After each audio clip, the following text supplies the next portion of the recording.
ingkar ndak bisa. Yaitu tadi piye wae resmi teksnya Allah tuh yauma nad'u kullu unasim bi imamihim. Nanti manusia dipanggil itu per ketuanya, bukan per individu kesuwen. Jadi ada teori itu yang mungkin benar. Ya, teori itu yang mungkin benar karena kita nanti di mahsyar juga dipanggil ketuanya dulu. Jadi ya ma'asyarus syafi'iyah, terus Imam Syafi'i disuruh maju ya ma'asyarul malikiyah. Karena ketua ini nanti yang menciptakan mazhab.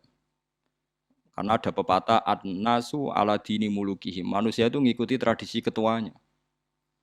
Mungkin coba orang Indonesia mbok bodoh, mbok ora, mbok pinter, mbok ora nggak Abu Bakar ya radhiyallahu anhu. Coba kalau tradisinya Syiah, mungkin Abu Bakar laknatullah alaih kan gitu. Ya kita tidak tahu, tahu-tahu begitu. Akhirnya kita ketiban apik karena menghormati apa? Sahabat. Artinya ketua itu penting, menciptakan suasana ketua itu penting. Coba kalau tanpa ketua, mungkin kita tidak punya tradisi. Makanya yang dipanggil itu ketuanya. Paham? Makanya sampean milih ketua itu yang benar. Setidaknya orang ikhlas. Misalnya rapati benar, penting ini ikhlas. Ngeri itu kalau pas sampean dipanggil nunjuk ketua itu. Kemudian ketua partai, wah panggil pangeran bingung sampean. Ketua sopo nyebut ketua partai. Ketuane partai dia celok pangeran Melayu. Wah, ngadepi pangeran meriang tetep. Paham gitu. Jadi nanti sampean itu ditanya itu lewat nopo? Lewat nopo? Ketua. Terus ketua nanti itu ngecek ada nur yang dipakai alamat dia ngikutin ndak. Nah, yang paling ngeri ya termasuk Rasulullah. Rasulullah itu nanti pakai standar itu. Inna umati yut'auna yaumal qiyamati hurran muhajjalin min atharil wudu. Itu kan ada tanya jawab sama sahabat. Kata Rasulullah, kamu tidak usah khawatir kalau saya meninggal. Meninggal saya itu baik. Hayati khairun lakum wa mamati khairun lakum. Saya hidup di antara kalian ya baik, setelah saya meninggal juga baik. Ya Nabi ya unik. Amma hayati fali asunna lakum as-sunan. Kalau saya masih hidup, berarti saya bisa meneladani kamu melakukan beberapa sunnah, beberapa tradisi. Sunnah itu tradisi. Jadi orang kudu artinya sunnah itu wajib atau sunat. Buktinya di Quran ada sunnatallahil latif sunnatullah fil ladzina khalau min qabl. Jadi sunnahnya, tradisinya Allah menghukumi orang-orang dulu. Itu bisa orang benar, bisa orang tidak apa? Benar. Kata Nabi, kalau saya masih hidup, fali asunna lakum asunan, saya bisa mentradisikan kamu beberapa sunnah, bisa wajib, bisa sunnat.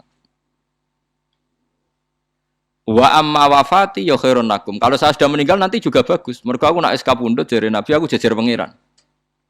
Dadi nak roh kowe apik, saya muji Allah, nak roh kowe elek langsung saya minta ampunan kepada Allah. Dan semua umatku nanti diampuni. Terus Nabi mulai menangis, tapi ada beberapa masalah. Ketika orang-orang itu ternyata umatku, mau saya ajak ke surga, kata Tuhan, kata Allah, innahum qad ahdatsu ba'dak. Mereka ini bikin aturan aneh-aneh setelah kamu Muhammad. Terus fa'aqulu suhqan ya sudah kalau gitu tak tinggal ke surga, tidak ikut masuk surga. Nah, kemudian ulama berdebat ahdatsu itu apa? So, ada yang itu bid'ah gitu. Macam-macam. Kalau ulama Sunni ahdatsu itu ya bid'ah ibadah mahdhah. Jadi misalnya orang melakukan sholat zuhur kok 6 rakaat itu kan wong nganggur papat tes kesel kok malah muni 6 itu. Utawa duhur kok mau 3 rakaat itu kan ya itu bid'ah. Karena ibadah mahdhah. Tapi kalau masalah sosial itu fleksibel. Fleksibelnya adalah misalnya dulu Nabi naik unta, orang yang anti bid'ah juga naik Innova. Padahal dulu naik unta. Orang-orang yang poligami itu ya tidak nunggu istri pertama mati. Padahal dulu Nabi poligami setelah Sayyidah Khadijah meninggal. Ya mereka baik-baik saja. Alasannya poligami sunnah Rasul. Padahal nak detailnya sunnah Rasul poligami setelah istri pertama meninggal. Jadi kayak Rohin itu belum boleh. Istrinya kan masih hidup 2 dia. Tapi sudah.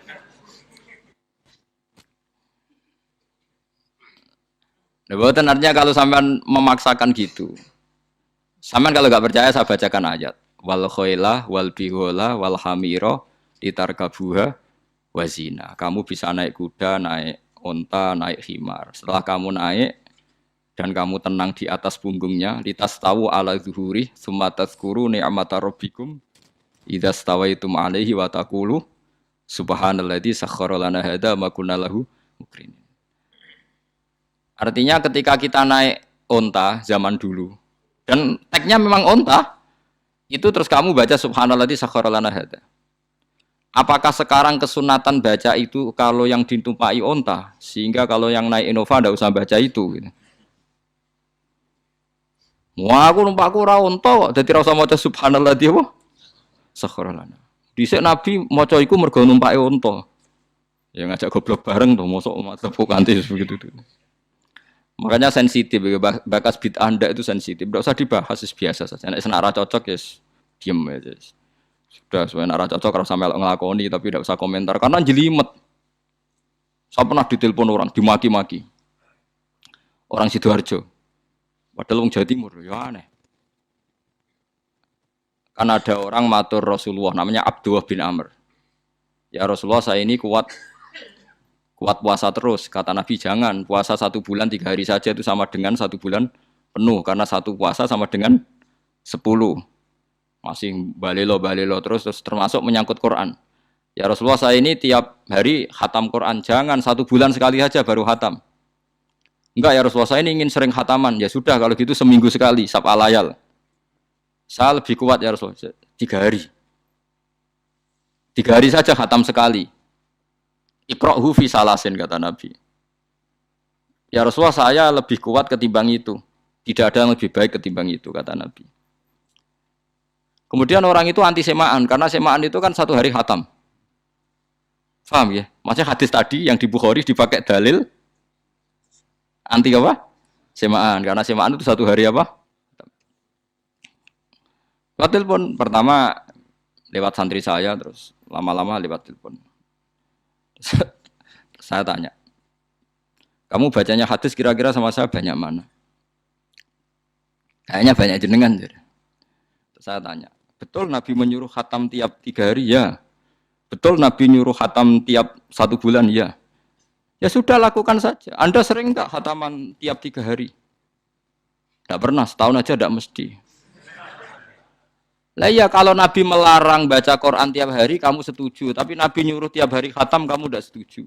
Enggak apa-apa, kamu anti semaan enggak apa-apa, tapi lakukan perintah Nabi tiap 3 hari khatam. Menang deh.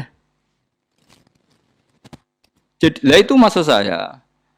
Anda tidak apa-apa milah-milah bid'ah sesuai versi Anda, pemahaman Anda, tapi yang fair. Kalau Anda anti semaan ya harus tiap 3 hari khatam karena dawuh Nabi iqra'hu fi kulli salasin. Enggak juga kan, mereka juga orang yang enggak jarang baca.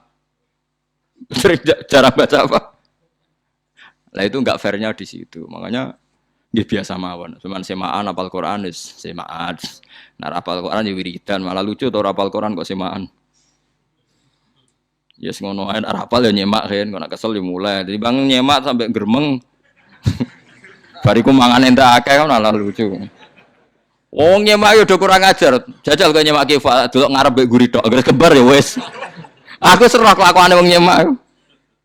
Kan dekne rapal kan yo. Biasane nyegat guri to. Kok agar gurine kembar pojok ya. Wis. Kok agar gurine pojok kembar. Ya sing semaan akhire pinter sing maca kembar gurine.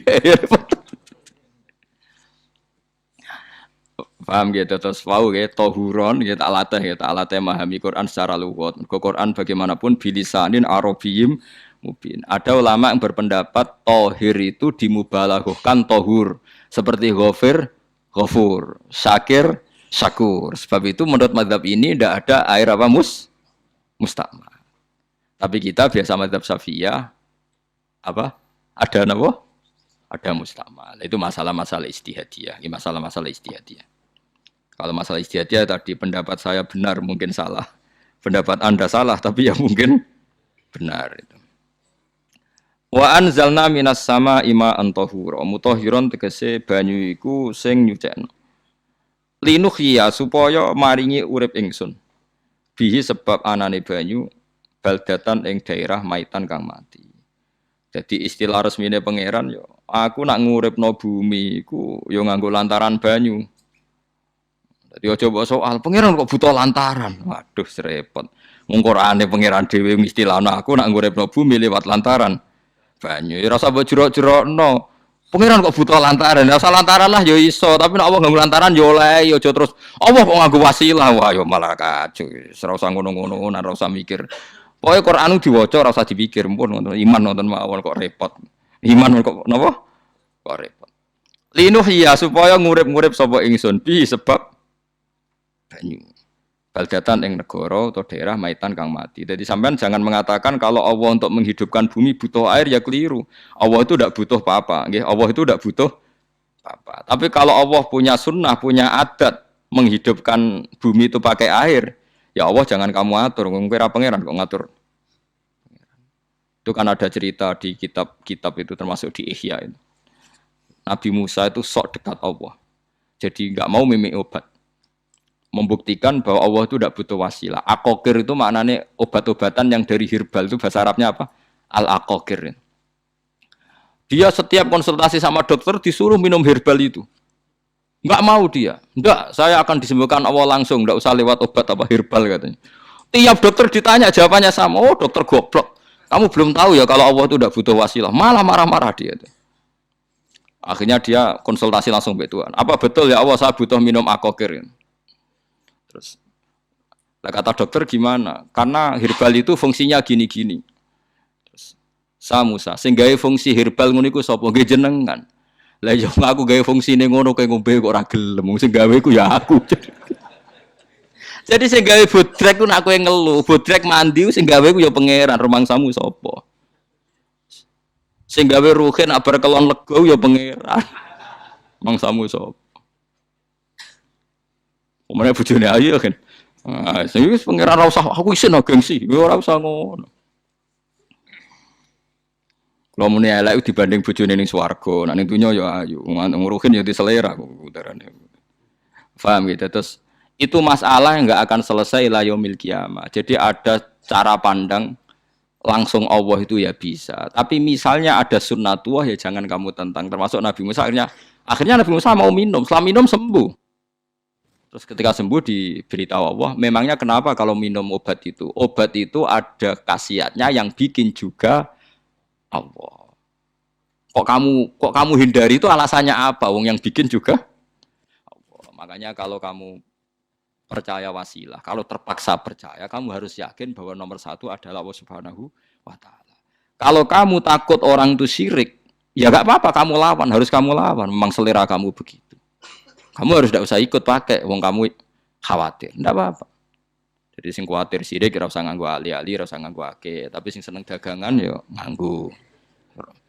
Ora usah jimat-jimatan ini niati napa? Booming ngoten mawon niati dak. Kulo nu diakek larang sedurunge rame-rame akek. Barang akek kerame terus mboten kula nggo. Wah, darani murah repot. Nggih kula mboten sombong. Dulu akeknya bapak itu zaman Bapak Sugeng tuh pernah ditawar ditukar mobil. Zaman itu mobilnya seharga 60 juta. Dan itu wasiat bapak untuk saya. Saudara saya sepakat itu untuk saya. Dulu kadang-kadang tak pakai. Setelah akek booming terus dikira ini yang gelondongan berapa kilo. 25.000 muruah camah cara Jawa camah tidak pernah tak pakai. Saya yakin ikut turun itu akek-akek yang mahal itu. Karena dikira yang produk ya yang masal itu yang itu. Paham gitu terus sampean biar tahu duduk perkara ini. Jadi tohur ya tohuron itu sifat mubalaghah. Tapi kalau dalam mazhab Syafi'i tohur itu ismul alat. Jadi tidak maknanya mengulang-ulang sehingga Imam Syafi'i tidak membolehkan wudu pakai air apa? Mustamal. Lah menurut hadis kayaknya benar Imam Syafi'i secara lahir. Karena Nabi ngendikan sisa air wudu itu membawa dosa Anda. Kata Nabi, jika seseorang wudu maka kotorannya keluar dari ajfan, dari telapuk mata, dari apa, sampai keluar dari mimbaini adzofirih, sampai keluar dari bawah-bawah apa? Kuku. Sehingga kalau air ini sudah membawa kotoran dosa Anda, berarti air ini kan sudah menjadi air kotor. Andai kan Anda mukasyafah, maka air ini sudah penuh dengan kotoran. Nggak mungkin air yang sudah penuh kotoran dipakai wudhu lagi. Itu cara berpikir Imam Syafi'i. Ya sama ikut mana ya? Ya gampang kan kalau keadaan normal ya ikut Syafi'i, kalau air banyak, kalau tidak normal ya ikut mazhab yang lain kan gampang. Gitu aja kok repot.